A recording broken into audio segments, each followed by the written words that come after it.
कल का जो हमने पढ़ा था ना यार, वो वीडियो बना नहीं लाइव क्लास में। तो मैं इसका मैं क्विक रिकैप दे देता हूँ कि कल क्या क्या पढ़ा। फिर मैं ये वीडियो शेयर कर दूंगा कि मानकर चलो कि ये सेकंड वीडियो था हमारा।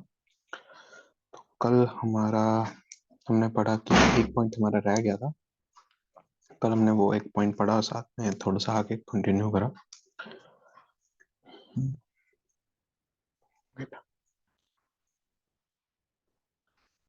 ठीक है, कल हमने पढ़ा कि जो इंस्टॉलमेंट सेल है उसके अंदर एक पॉइंट आता था पोजीशन का। दोनों में आता है, मतलब पोजीशन क्यों इंपॉर्टेंट है कि जब हम इंस्टॉलमेंट सेल की बात करते हैं तो हम मानते हैं कि जो ओनरशिप है एंड जो पोजीशन है दोनों ट्रांसफर होता है डे वन पे। बट हायर परचेज के केस में सिर्फ ओनर सिर्फ पोजीशन ट्रांसफर होता है फर्स्ट डे पे। पोजीशन का मतलब यहाँ पे है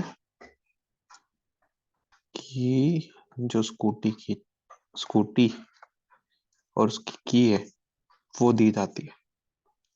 मतलब उसके पास उस गुड्स वो आ जाता है मगर उसका ओनरशिप नहीं आता। लाइक वो गुड्स को यूज कर सकता है, उसके पास फिजिकली अवेलेबल हो जाता है, बट वो उसको वो नहीं कर सकता, ओनरशिप ओनर नहीं बन सकता। ठीक है, तो हमने किया था कल ये एक पॉइंट रह गया था हायर परचेज इंस्टॉलमेंट का, वो हमने पढ़ा। और फिर हमने ना क्विक रिवीजन की कि हमने हायर परचेज सिस्टम में पढ़ा क्या। हायर परचेज सिस्टम में हम कहते हैं कि एक सेलर होता है जिसको हम कहते हैं हायर वेंडर। इधर हम उसको हायर वेंडर ही बोलेंगे। हायर वेंडर वो एक कुछ प्रोडक्ट या गुड्स या फिर कोई प्रोडक्ट जो सेल कर रहा है वो एक परचेजर को देगा जिसको हम कहेंगे हायर परचेजर। उसको देगा क्योंकि उसको उसकी नीड है। ठीक है, तो वो उस गुड्स को लेगा और वो कहेगा कि जो मैं पेमेंट है वो over a period of time करूंगा। मैं एक साथ नहीं करूंगा सारी पेमेंट, मैं ओवर अ पीरियड ऑफ थोड़े थोड़े टाइम के बाद करूंगा। अब थोड़े थोड़े टाइम के बाद एक ईएमआई का ऑप्शन आता है। ईएमआई क्या होता है? तो हमने पढ़ा जो इक्वेटेड मिनिमम इंस्टॉलमेंट है उसका मतलब है ईएमआई का कि आपने कोई पेमेंट कर दी, मतलब उसमें आपने कोई गुड परचेज किया, आपने उसका जो पैसा था वो आपने कहीं से लोन लेकर उसको प्रोवाइड कर दिया। मतलब उसको क्रेडिट उस सेलर ने नहीं दिया, आपने कहीं बैंक से लोन लिया, उसने उस सेलर को पूरी पेमेंट किया, आप उस बैंक को इंस्टॉलमेंट पे कर रहे हो। That is EMI. In hire purchase system आप उस सेलर से ही एक टाइप का लोन ले रहे हो, बट हम इसको लोन नहीं कहेंगे, वो वर्ड रॉन्ग होगा। हम कहेंगे कि हम उस पे इंस्टॉलमेंट पे प्रोडक्ट ले रहे हैं, हायर पे ले रहे हैं। ओके, तो हमने इसके बाद ये हमारी बेसिक्स एग्जांपल होगी। उसके बाद हमने कहा था कि एक पॉइंट बहुत इंपॉर्टेंट है, वो है substance over form. Substance over form का मतलब है कि जो एक्चुअल अपीयरेंस है, सब्सटेंस एक्चुअल सब्सटेंस है, हम वो देखेंगे rather देन उसका लीगल फॉर्म। लीगल फॉर्म को हम खड्डे में डाल देंगे कि ओनरशिप किसकी है हमें नहीं जाना। ओनरशिप इस केस में सेलर की थी, हमें उससे कोई मतलब नहीं है। ठीक है, हमें लीगल फॉर्म देखना ही नहीं है। हमें देखना है कि जो एक्चुअल सब्सटेंस जो हमें दिख रहा है, अपेयरेंस हो रहा है कि कौन उस गुड को यूज कर रहा है, कौन उसका रिस्क बेयर कर रहा है, वो है बायर। ठीक है, मतलब जो परचेजर है, हायर परचेजर। तभी हम मान के चलेंगे कि जो एक्चुअल सब्सटेंस है वो कहता है कि हायर परचेजर ही उसका ओनर है। ठीक है, मतलब वही अपनी बुक में उसकी अकाउंटिंग करेगा। अब ये इंपॉर्टेंट क्यों है? इंपॉर्टेंट इसलिए है क्योंकि हमें डेप्रिसिएशन भी तो चार्ज करना है, हमें उसका एसेट भी तो दिखाना है। ठीक है ना, हम हायर परचेज कर एसेट भी तो दिखाएंगे। अगर हम कहें कि लीगली देखा जाए तो उसकी ओनरशिप ही नहीं है तो वो डेप्रिसिएशन चार्ज कर ही नहीं सकता। यहाँ पे आ जाता है एक प्रिंसिपल अकाउंटिंग का जिसको हम कहते हैं substance over form. Substance over form को जो होता है उसमें कहता है कि वो अगर किसी चीज की आप अकाउंटिंग कर रहे हो तो आप उसके अंदर सब्सटेंस देखोगे ना कि उसकी लीगल फॉर्म। मतलब आप उसकी एक्चुअल अपीयरेंस देखोगे कि वो गुड कौन यूज कर रहा है। अगर वो गुड परचेजर यूज कर रहा है तो he is the owner, but not legally, but actually appearance में वो ओनर है। ठीक है ना, तो इसलिए वही उस एसेट को ट्रीट करेगा एज अ एसेट एंड उसको यूज करेगा। और जो उसके अगेंस्ट एक लाइबिलिटी स्टैंड हो जाएगी कि उसको ये पेमेंट करनी है over a period of time. ठीक है, और एक पॉइंट और आता है कि जो हायर परचेज है ना, उसके अंदर एक राइट मिलता है, राइट टू कैंसिल। अब होता क्या है, इंस्टॉलमेंट सेल पे तो ओनरशिप आपके पास आ गई। जब एक टाइम के बाद आपका सपोज रिटर्न पॉलिसी खत्म हो जाती है, सपोज जैसे आजकल होता है 15 डेज रिटर्न, अगर ये रिटर्न का टाइम खत्म हो गया उसके बाद आप वो प्रोडक्ट रिटर्न नहीं कर सकते। बस इसके अंदर यह पॉइंट आ जाता है कि हम इसमें गुड रिटर्न नहीं कर सकते जब आपकी पॉलिसी खत्म हो जाए। ठीक है, कि वो कहते हैं कि 15 डेज में आप रिटर्न कर सकते हो, अगर आपका गुड डिफेक्टिव है या आपको पसंद नहीं आता है तो आप उसके बाद वापस नहीं कर सकते ना। दिस इज वाई, क्योंकि आपके पास ओनरशिप ट्रांसफर हो गई है। हायर परचेज सिस्टम में ओनरशिप ट्रांसफर हो ही नहीं रही है, तो हम उसके पास एक राइट आ जाता है कि वो कभी भी कैंसिल कर सकता है। वो कभी भी कह सकता है कि मेरे को अब आपका गुड नहीं चाहिए तो आप वापस ले लो। ठीक है, समझ गए। उसके बाद हमने पढ़ा था हायर, इसका सब्सटेंस और फॉर्म का डेफिनेशन हमने लिखा था। हमने लिखा था कि सब्सटेंस और फॉर्म है, उसका क्या मतलब है कि this principle states that while recording accounting transaction, ये अकाउंटिंग है, accounting transaction we will focus on actual substance rather than its legal form. जो हमने पढ़ा कि हम उसके एक्चुअल अपीयरेंस देखेंगे, ना कि उसकी लीगल फॉर्म। ठीक है, उसके बाद हमने ना डेफिनेशंस पे कंटिन्यू करा था, जिसके अंदर हमने कहा था हायर परचेजर को हम हायरर भी कहते हैं, जो हायर कर रहा है। ठीक है, अब हायरर कौन सा पर्सन है, वो है पर्सन हु परचेजेस गुड्स या फिर एसेट। देखो यहाँ पे दो वर्ड आते हैं, गुड्स और एसेट। ठीक है, इस पर मार्क करना, मैं अभी आगे जाके इसके सेकंड पार्ट में बताऊंगा क्या होता है। Person who purchases good asset in hire purchase transaction, मतलब जो परचेज कर रहा है कुछ हायर परचेज ट्रांजेक्शन में, उसको हम हायर परचेज कहेंगे। वेंडर कौन हुआ, जो कुछ सेल कर रहा है। ठीक है, अब इस केस में सिर्फ गुड्स आया, पता है क्यों? जो सेल कर रहा है ना, वो अपना एसेट नहीं सेल कर रहा, इंस्टॉलमेंट, वो अपनी गुड्स कर रहा है, मतलब वो उस चीज में ट्रेड कर रहा है।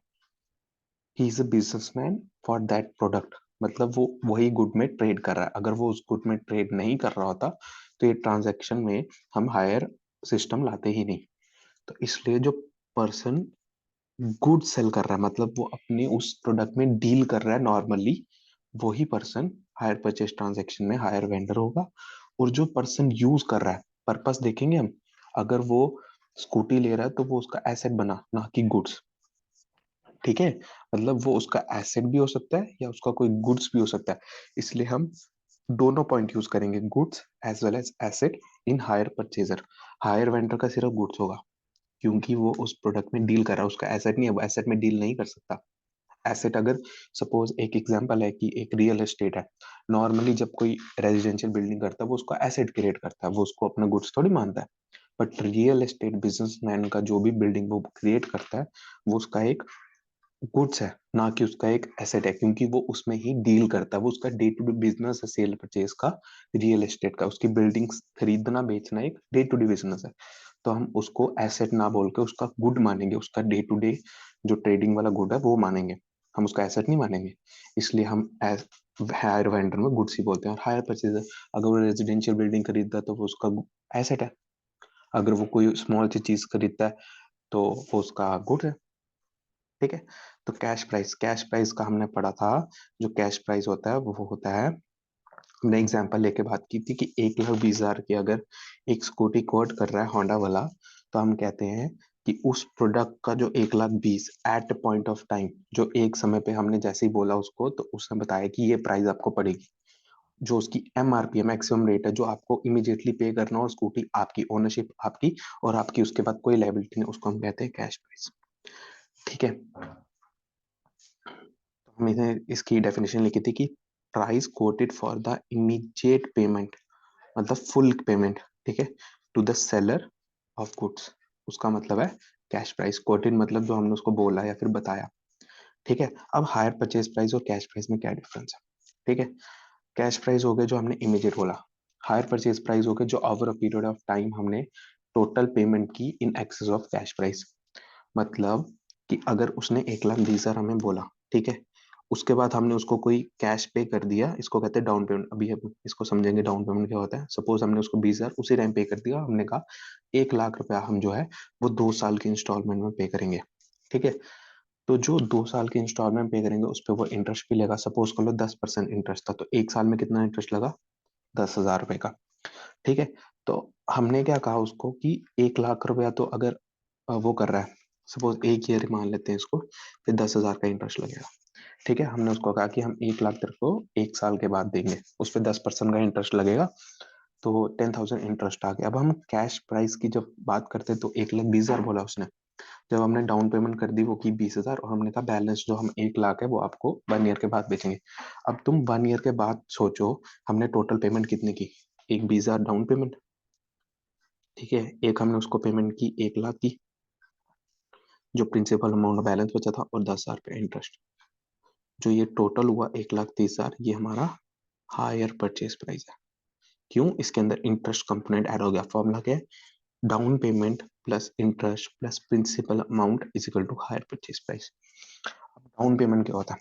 डाउन पेमेंट होता है कि जो आप एक अमाउंट उसको प्रोडक्ट लेते समय कैश में पे कर देते हो, वो एक फुल अमाउंट नहीं होता, वो एक माइनस अमाउंट होता है।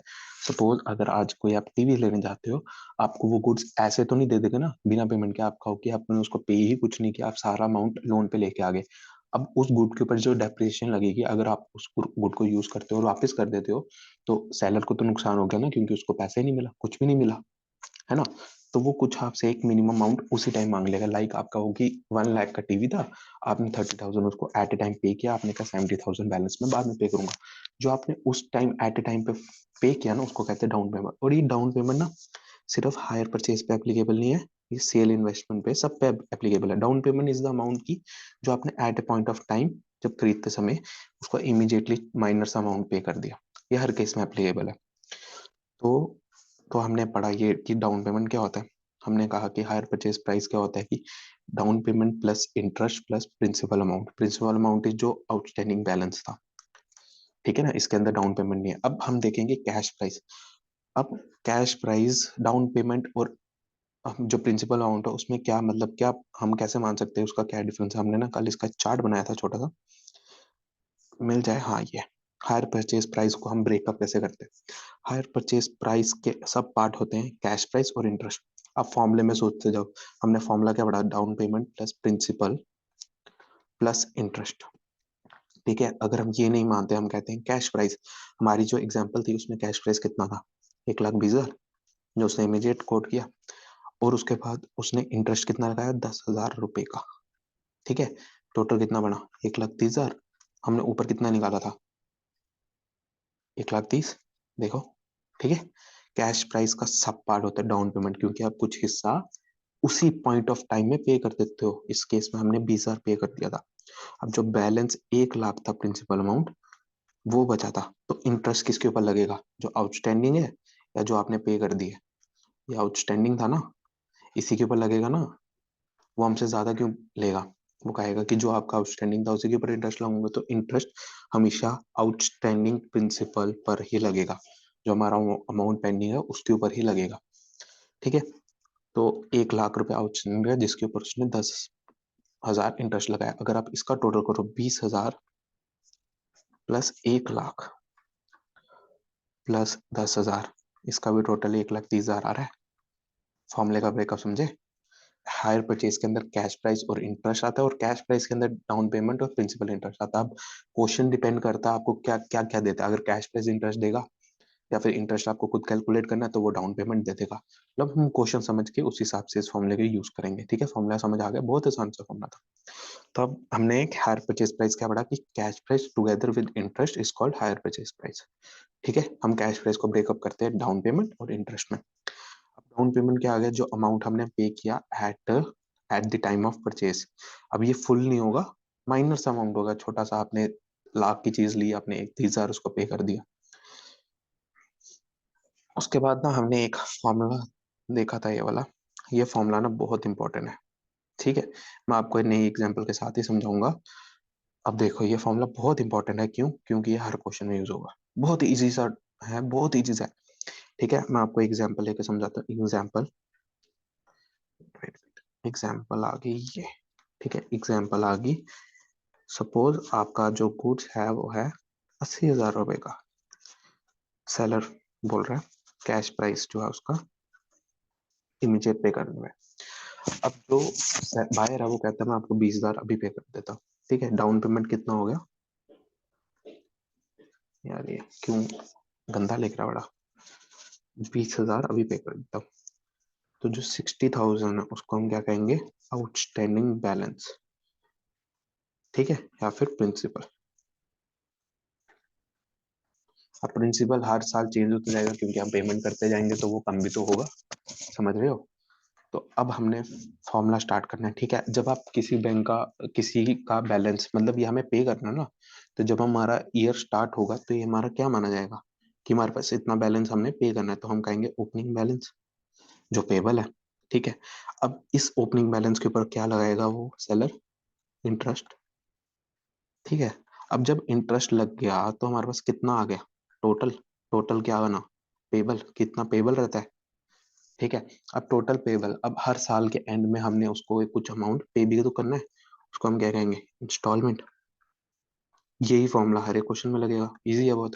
टोटल पेबल में से हमने इंस्टॉलमेंट लेस कर दी, अब साल के एंड पे हमारे पास क्या बचेगा, क्लोजिंग बैलेंस, कि हमने कितना पे करना है उसको, और यही क्लोजिंग बैलेंस अगले साल फिर ओपनिंग बैलेंस।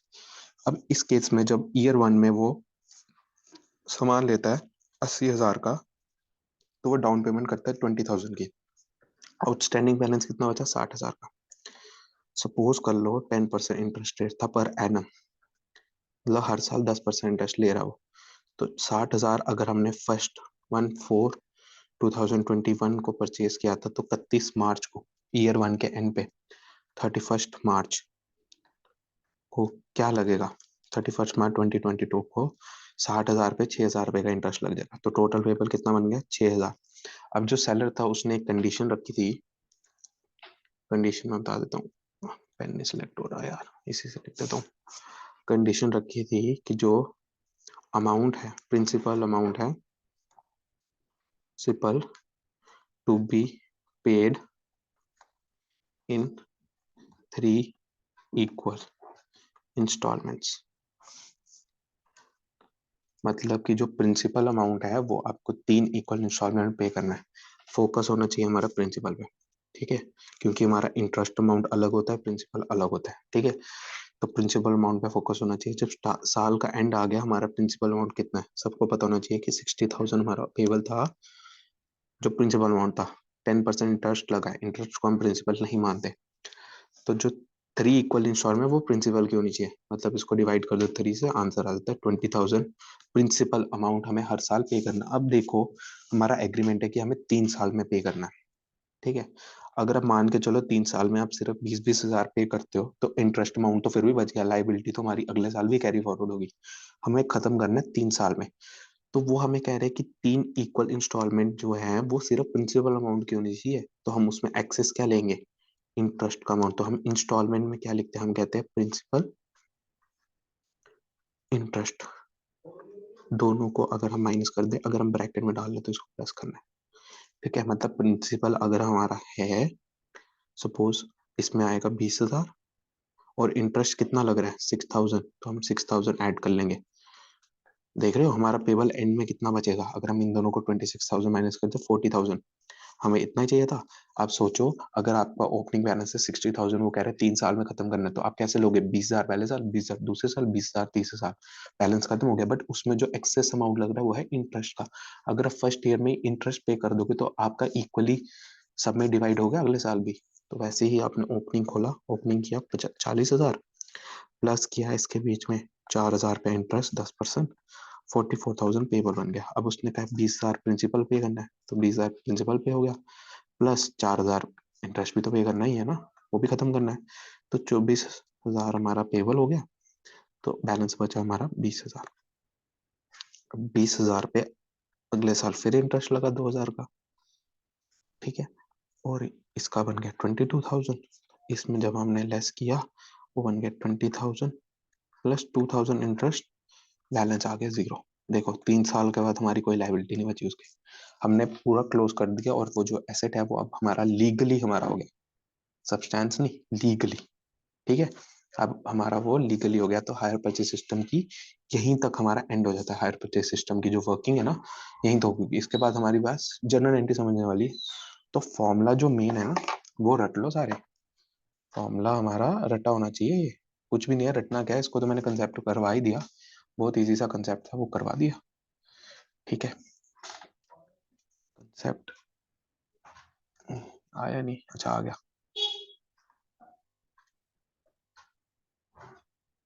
कंसेप्ट देखो कितना आसान है कि ओपनिंग बैलेंस है, उसमें इंटरेस्ट ऐड होता है, तो हमारे पास टोटल आ गया।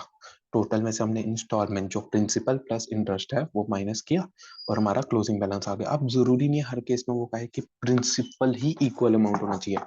कुछ केस ऐसे होंगे जिसमें वो आपको ही कह देगा कि सपोज आपकी एक इंस्टॉलमेंट है 30,000 रुपए की, ठीक है, वो कह देगा कि हर साल आपको 30,000 रुपए करना है। तो आप कुछ केस में कुछ नहीं कर सकते क्योंकि क्वेश्चन ही वैसा है, ठीक है। किसी केस में वो कहेगा जो आपका अमाउंट है ना, उसको आपने इक्वली डिवाइड करना है, उस केस में हम रिवर्स चलेंगे। तो वो भी केस समझेंगे हम, उसमें टेंशन क्यों लेनी है, ठीक है। तो अगर आपको इसमें से है सपोज कैश प्राइस निकालना, जो हमने कल नहीं निकाला, टाइम खत्म हो गया था। अगर मैं आपको कहूँ कि अगर आपको मैं यहाँ से क्वेश्चन स्टार्ट करता हूँ जीरो से, और मैं आपको बोलता हूँ कि इक्वल जो इंस्टॉलमेंट की अमाउंट है, प्रिंसिपल अमाउंट है इंस्टॉलमेंट की, वो है 20,000, 3 साल का पीरियड है, ठीक है। डाउन पेमेंट जो आपने की वो है 20,000 की। तो आप मेरे को बताओ इंटरेस्ट अगर 10% लग रहा है, इसका हायर परचेज प्राइस और कैश प्राइस क्या होगा, ठीक है।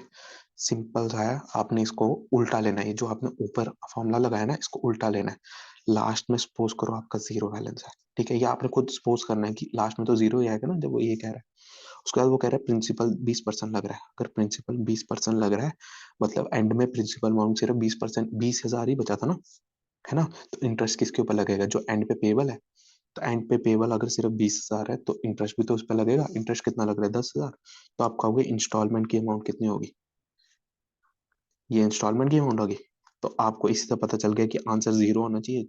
जो इंस्टॉलमेंट है वही हमारी टोटल पेबल है। अब टोटल पेबल पता चल गया, तो हमने कहा था कि हमारा इंटरेस्ट और इसका ब्रेकअप तो हमें पता ही है, ठीक है। मतलब पीछे से स्टार्ट करना है।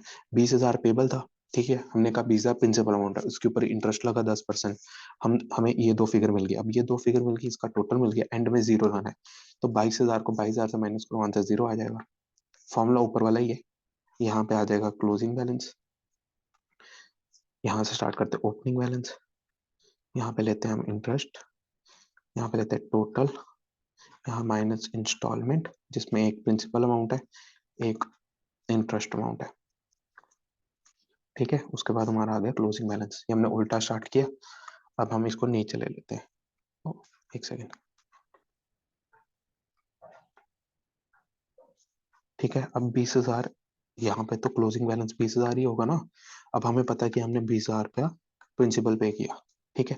तो आप देखो 20,000 रुपया एक ही प्रिंसिपल, 20,000 रुपया जो हमने प्रिंसिपल पे कर दिया, तो आउटस्टैंडिंग कितना था ओपनिंग, 40,000। दोनों को प्लस कर दो, दो प्रिंसिपल के अमाउंट पता चल गया ना। तो अब इसमें जब इंटरेस्ट लगेगा 10%, तो 4,000 लगेगा, ठीक है। 4,000 रुपया अगर इंटरेस्ट लगेगा, तो हम कहेंगे हमारा पेपर कितना था, 44,000, ठीक है। 44,000 से हमें पता है कि 20,000 बैलेंस चाहिए। तो इंटरेस्ट का फिगर तो हमें वैसे भी पता है, मगर हम बैलेंसिंग फिगर ले लेते हैं। बैलेंसिंग फिगर कितना बचा, 4,000। तो 24,000 हमने लेस कर दिया, तो हमारे 20,000 आ गया। अब देखो 40,000 रुपया ओपनिंग में कितना होगा, 40,000 रुपया पेबल, 20,000 रुपया हमें पता, हमने प्रिंसिपल पे किया है हर साल। तो इन दोनों का टोटल हो गया 60,000 रुपया ओपनिंग में पेबल ईयर वन में, ये ईयर टू में, ईयर थ्री में। अब 60,000 रुपये इंटरेस्ट लगा, 6,000 रुपये का टोटल आ गया 66,000। हमें पता हमें 40,000 चाहिए, तो हमें कितना ऐड करना पड़ेगा, 6,000 रुपये बैलेंस। बैलेंसिंग फिगर है यार, सिंपल, ठीक है। अब हमारे पास ये आ गया ईयर वन का ओपनिंग बैलेंस। अब हमें कहता है कि तुम्हें निकालना है कैश प्राइस क्या था। देखो हमें क्वेश्चन क्या कह रहा है कैश प्राइस निकालो।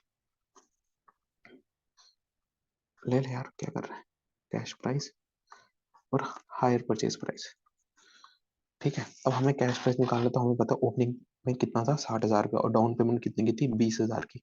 तो हम सीधे सीधे बोलते हैं cash price is equal to principal